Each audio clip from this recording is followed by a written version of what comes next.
Too many founders fail because of a lack of planning around their own survival. And this is not unexpected given the focus when you're a founder is so heavy on can you get traction towards product market fit and eventually scale up. And what this means is that so many founders leave their very survival to the last minute when they're essentially running out of cash to try and do something about building a survival plan, and it's too late and the game's all over. So let's look at exactly how, as a founder, you can think more strategically and build yourself a survival plan to stay in the game and have a chance of winning. So I like this simple analogy that you've got some resources as a founder and you need to use those resources to get to the other side, a milestone that you can move on with your startup. And we'll talk about what those milestones are in just a moment. But it's really important to consider that you really don't want to make this leap from where you are and the resources you have and start spending these resources unless you have a plan to know that these resources are going to get you across to the other side. And let's look at now what the other side is. And there's really 4 key things that you can achieve.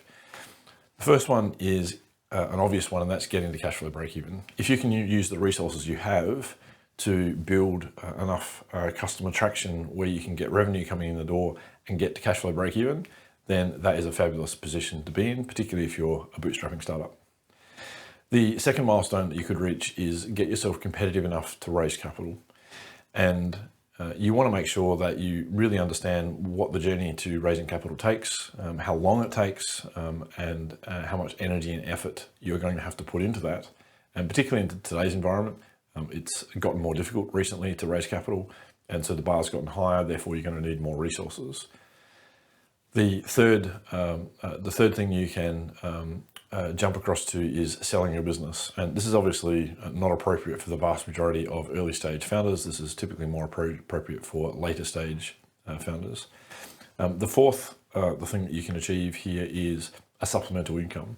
And this is really taking another revenue stream that's outside of your business, outside of the startup that you're trying to run, to allow yourself to keep going. This might be going down to, say, 3 days a week in your startup and spending the other 2 days doing some consulting or earning some other types of revenue. If you're unable to use the resources that you've got to get to one of these 4 outcomes, then there's no point taking the leap at all.